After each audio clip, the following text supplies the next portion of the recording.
Bruno Navarro, buenas noches de nuevo. Buenas. ¿Le ha sorprendido de alguna manera esta decisión de estos 6 países? Vamos a verlos en el mapa, cuanto más lo veamos mejor. Respecto a Qatar, dicen que es el patrocinador del terrorismo a nivel mundial. Cuéntenos. Bueno, no es el único patrocinador, ¿no? Aquí estamos hartos de hablar de Arabia Saudí, de Turquía, incluso de Occidente, como hemos patrocinado directo o indirectamente el terrorismo internacional con apoyando determinadas primaveras árabes, ¿no? No es el único patrocinador, pero es uno de ellos, ¿no?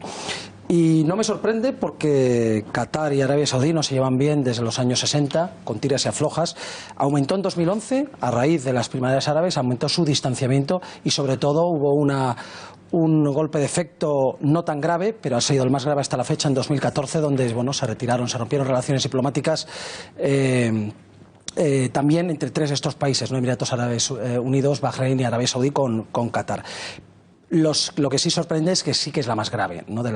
Aquí hemos llegado a un punto bastante más agresivo y más alto en la ruptura de relaciones. ¿Por qué es no retorno esta ruptura? ¿Qué supone? No creo que sea un no retorno, nunca lo ha sido, ni va a haber una guerra, pero lo que supone es un golpe de efecto para decir basta ya realmente lo que, vamos a ver cómo lo explico, de una forma clara. Desde la óptica occidental, desde nuestra óptica, nosotros generalmente ponemos en el mismo saco a Arabia Saudí, Qatar, Emiratos, bueno, Emiratos quizás un poco menos, a estos países que financian tradicionalmente, les ponemos en el saco de financiadores del terrorismo internacional y de exportadores de yihadismo o de integrismo islámico a Occidente y al mundo musulmán en general, ¿no?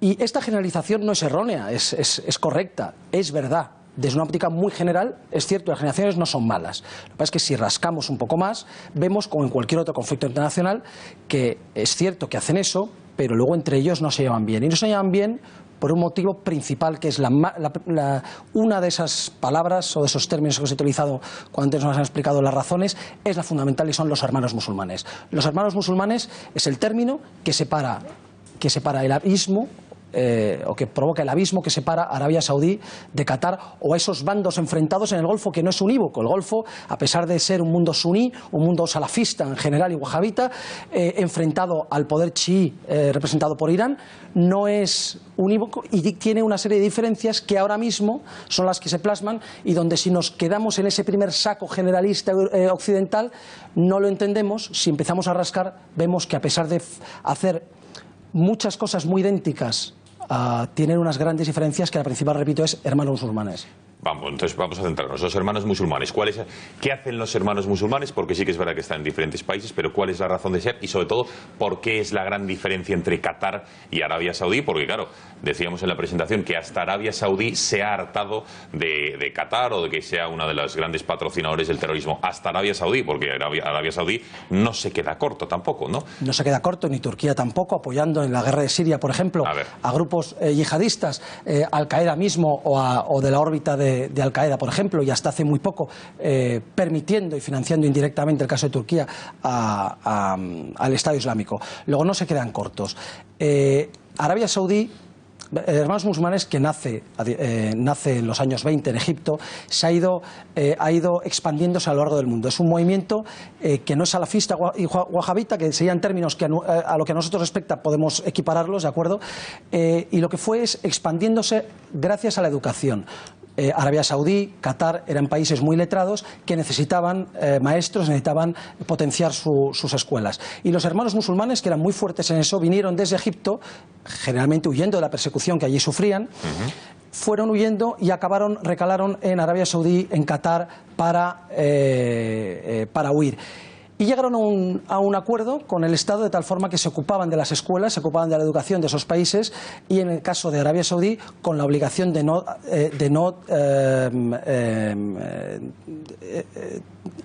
influir en la política interna del país. La política interna del país consistía, en Arabia Saudí sigue consistiendo, en algo muy sencillo. Somos salafistas, somos wahabitas, somos la corriente más rigorista del Islam, pero el Islam no acepta las monarquías absolutas. Queremos mantener nuestro chiringuito.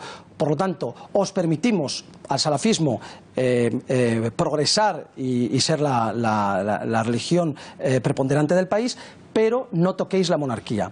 Los hermanos musulmanes al principio tragaron con eso, que los salafistas habían hecho desde el origen del país de Arabia Saudí. Sin embargo, con el tiempo, especialmente con la invasión con la guerra del Golfo, con la primera guerra del Golfo, cuando Arabia Saudí condena a Saddam Hussein por la invasión de Kuwait y apoya la permanencia de tropas norteamericanas y aliadas en general en territorio saudí, eso fue lo que empezó a romper, porque los hermanos musulmanes por ahí no tragaban. Eran mucho más rigoristas y, a diferencia de los salafistas, no aceptaron, sus religiosos no aceptaron. Ahí la cosa se torció y se quedó en un entente formal de ni amigos ni enemigos. Donde se rompió ya del todo fue a partir de 2011, cuando los hermanos musulmanes, incluidos los que están en Arabia Saudí, rompieron con el gobierno saudí y dijeron públicamente que condenaban, por ejemplo, la deposición de Morsi en Egipto por el golpe de Estado del mariscal al-Sisi. Esto Arabia Saudí no lo ha tolerado y en 2014 les ha considerado oficialmente grupo terrorista. El Estado Islámico y Al-Qaeda son grupos terroristas para todo el mundo. Hermanos musulmanes lo son para Siria, para Rusia, para Arabia Saudí. Para nosotros todavía no. Hay movimientos a favor de empezar a considerarles grupo terrorista y ya podríamos darnos prisa.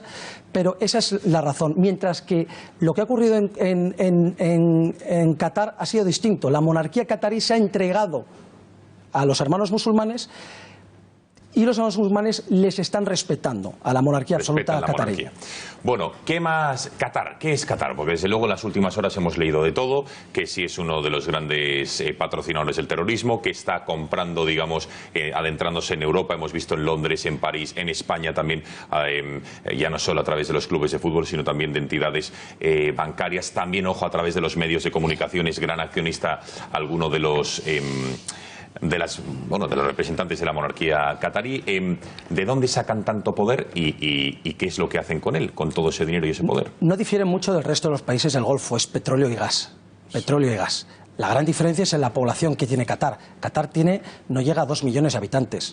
Es decir, ese petróleo y ese gas, por mucho que hayan bajado los precios, que a ellos les afecta menos que a países como Arabia Saudí, con una gran población comparativamente. Esto hace que estos menos de 2 millones de habitantes, del cual el 86% son trabajadores extranjeros, luego de esos 2 millones solo hay unos pocos, cientos de miles, que son realmente cataríes. Esos cataríes viven subvencionados. Su deporte, más bien, su trabajo consiste en buscar el mayor número de filipinos posibles para hacer su trabajo.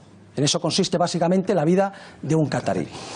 Y esto se puede mantener porque, a diferencia de Arabia Saudí, que empieza a cobrarles impuestos a sus ciudadanos y a cobrarles la energía a sus ciudadanos y la gasolina a sus ciudadanos que están acostumbrados a estar financiados, en Qatar ya se sigue sosteniendo por los pocos habitantes, mientras que en Arabia Saudí no tanto. Por lo tanto, Qatar es un país del Golfo típico, petróleo y gas, resumiendo, pero con la ventaja de una poca población a la que sostener. Luego, a pesar de la caída del precio del petróleo, lo llevan bastante bien y están en el ranking, están en cabeza de renta per cápita del mundo. ¿Y cómo se están adentrando en Europa? ¿De una manera peligrosa, normal? Porque desde luego es imparable la compra a través de esos, no sé si petrodólares o gas dólares, pero vamos, que están entrando de una manera imparable en Europa, ¿no? Está entrando de manera imparable. Si nos ceñimos a los aspectos puramente económicos, tenemos que decir que el mercado es libre y que compren lo que quieran. El problema no es que hayan en su día financiar al Barcelona, que se hayan metido en el Corte Inglés, Iberdrola, Santander, Ferrovial, Grupo Villarmir, ACS, etcétera, ¿no? No solamente eso, sino cuando se utiliza, por la influencia de los hermanos musulmanes, del salafismo primero y luego ahora de los hermanos musulmanes, la economía como medio para crear una influencia religiosa. ¿Dónde? En el Islam de esos países occidentales, ellos quieren liderar. Y por lo tanto en España hasta hace poco se hablaba de un plan de construir 150 mezquitas por parte de Qatar en los próximos 15 años. Bueno, eso fue hace 2 años, pues no sé cuántas llevarán ya construidas en ese intento. ¿Pero las están construyendo? ¿Se les deja construir? Se les cede terreno para que las construyan. Claro. En Canarias y en Cataluña. Bien. Entonces, quizás no con la rapidez. No sé, señor Navarro, yo no pensaba que era así de sencillo. No, no es tan sencillo porque posiblemente al ratio que van no cumplan las 150 en los 2 años. Pero bueno, ya intentarán ellos todo lo posible para conseguirlo. De hecho, cuanta más influencia económica tienes en las grandes multinacionales españolas, más armas tienes para conseguir que te cedan más terrenos y, conseguir, ¿no?, esas mezquitas. Por lo tanto, ¿es un peligro? Yo creo que sí es un peligro Qatar. Lo que pasa es que no es el único país con influencia. Marruecos lidera ahora mismo la educación en las mezquitas y en los colegios españoles, y Marruecos no es precisamente nuestro aliado en general, en una parte de la lucha contra el yihadismo sí, contra el terrorismo sí, pero por otro lado es un enemigo territorial vecino, un contrincante territorial vecino muy importante, y está liderando con el beneplácito de España, preocupada España, pero se lo ha cedido la educación en mezquitas y colegios de España a sus imames, con lo cual... Bueno, antes de que alguna reflexión por parte de la mesa, ¿hasta qué punto ha tenido que ver o ha empujado la visita de Donald Trump la semana pasada a, entre otros países, a Arabia Saudí, intercambios comerciales, el séquito que acompaña a Donald Trump a esta decisión de romper relaciones con el gobierno de Qatar? Que desde luego, no sé si es un giro o no en la política estadounidense, pero que Donald Trump está cumpliendo su promesa de estar muy pendiente de lo que ocurre en el Golfo y en los países aledaños. Es una evidencia, ¿no, señor Navarro? Es una evidencia. Por un lado hay que reconocer, hay que aceptar que a Estados Unidos no le conviene esta situación, porque en Qatar tienen la mayor base militar norteamericana en el Golfo, con 10.000 efectivos contando la parte de la coalición, y es el cuartel general en varios aspectos de la lucha que lleva en Irak, en Siria, etcétera, con lo cual no le conviene. Pero es verdad que su visita a Arabia Saudí hace 2 semanas ha envalentonado a Arabia Saudí. Porque el contrato armamentístico ha sido sin precedentes, entonces Arabia Saudí se siente ahora otra vez como el gran amigo de Estados Unidos, que se estaba perdiendo, y porque Estados Unidos, una de las cosas que ha hecho es volver al enfrentamiento directo con Irán, y eso supone que aquellos que apoyan a Irán, aunque no lo diga, ya no son tan buenos amigos. Y ahora nos sorprenderemos por una cosa que voy a decir, pero es que Irán no está solo en el Golfo. Irán, y estos son los juegos de la geopolítica que la hacen tan complicada pero tan bonita a la vez, y es que Qatar es un aliado indirecto y un compañero de camino por circunstancias. Qatar es compañero de Irán. Y los no alineados del Golfo, que son Omán y Kuwait, también están apoyando en cierta manera a Irán. Por lo tanto, el mensaje de Estados Unidos al apoyar tanto al líder regional anti-Irán, que es Arabia Saudí, ha sido una especie de mensaje no buscado, pero es la consecuencia no buscada, ha sido que Arabia Saudí se ha sentido como otra vez tener el apoyo de Estados Unidos y ahora puedo hacer lo que quiera. Y lo que quiero es acabar con Qatar. Ya por último, señor Navarro, para acabar de reducirlo, digamos, de alguna manera a lo que solemos hacer los españoles, algo fácil, simple, sencillo, entre buenos y malos. Podríamos decir que dentro de lo que está ocurriendo en el Golfo Pérsico, estos 6 países son los menos malos y Qatar es el más malo, o uno es el menos bueno y los otros son los más buenos. ¿Se puede hacer esta reducción, esta simplicidad o no? ¿Este simplismo? Yo no lo haría, con excepción, no me meto con Maldivas, de los países, el único que sacaría del no me meto es Egipto, que en estos momentos, guste o no guste el golpe de Estado contra Morsi, el gobierno del mariscal al-Sisi es quizás el que menos problemas nos puede dar. Pero del resto no haría ninguna diferenciación ahora mismo de tener que elegir bando. No tenemos que elegir bando. Venga, reflexiones en la mesa de lo que está ocurriendo en el Golfo y esta decisión, Alejandro. A mí me gustaría preguntarle... Me gustaría conocer tu opinión de los hermanos musulmanes. Me ha parecido que no eres muy simpatizante porque por lo que has comentado, y preguntarte también si hay presencia o incipiente de los hermanos musulmanes en España. Bueno, la opinión es verdad que yo creo que ha quedado claro o acreditado que no soy muy positivo hacia ellos. Creo que son un peligro.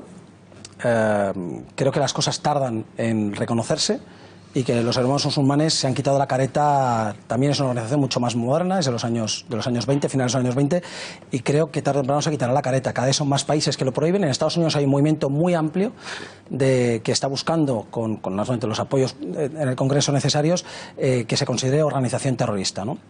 Aún tardaremos, pero yo creo que al final, creo y espero que al final se llegue a ello. Respecto a España, no hay tanta influencia viéndola, salvo en las mezquitas cataríes, porque como he dicho antes, la principal influencia islámica en España por ahora, principal, es marroquí, y los marroquíes son de una escuela totalmente diferente. La malaquita, ¿no? Y efectivamente, entonces, pues bueno, no hay ese peligro. Hay otro peligro, y es no el tipo de islam que predican, sino la obediencia al sultán de Marruecos, ¿no?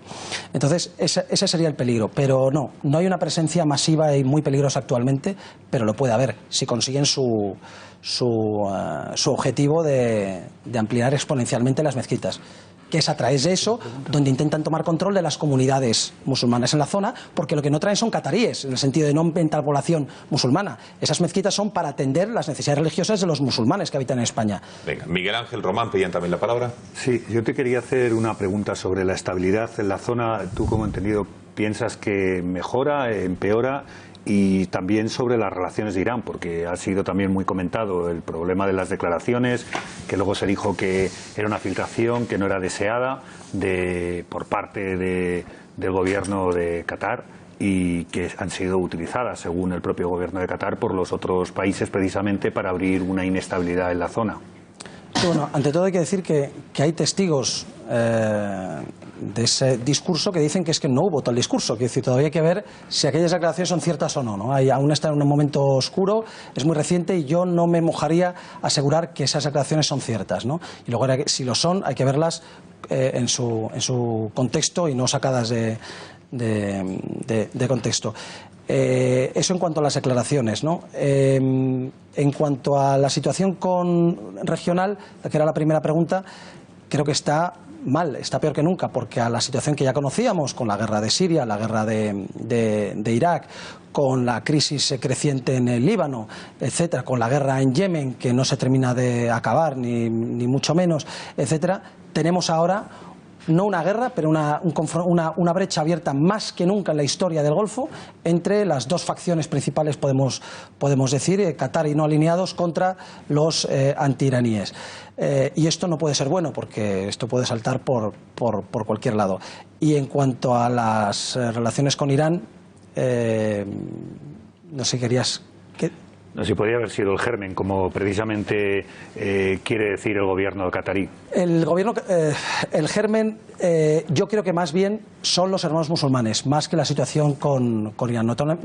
En segundo lugar, sí pondría las relaciones con Irán, porque es la segunda de las razones de que haya dos bandos, y es el apoyo o no apoyo a Irán. Pero fundamentalmente en este momento, Arabia Saudí, que es quien ha liderado todo este movimiento, Arabia Saudí está más preocupado por los hermanos musulmanes, porque podría perder el control interno del país, que está en una situación muy delicada, la permanencia y la supervivencia de la monarquía.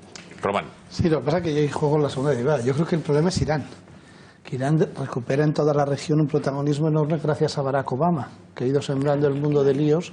Es decir, cuando, por ejemplo, en Corea del Norte no hizo la supervisión nuclear que tenía que haber hecho en el año 2010 y 2012, supuso que Japón tuviera que cambiar su constitución en el 2014 para poderse armar y defenderse, viendo que Estados Unidos con Obama estaba haciendo dejación de sus compromisos. Todos sabemos que los enemigos comunes hacen extraños compañeros de viaje. Entonces, el gran enemigo de Irán, obviamente, es Israel, porque Irán lo que quiere es aniquilar al Estado de Israel. Arabia Saudí, que podría ser un enemigo de Israel, como le preocupa más los hermanos musulmanes y su rivalidad absoluta en la región con Irán, se encuentra en esta situación.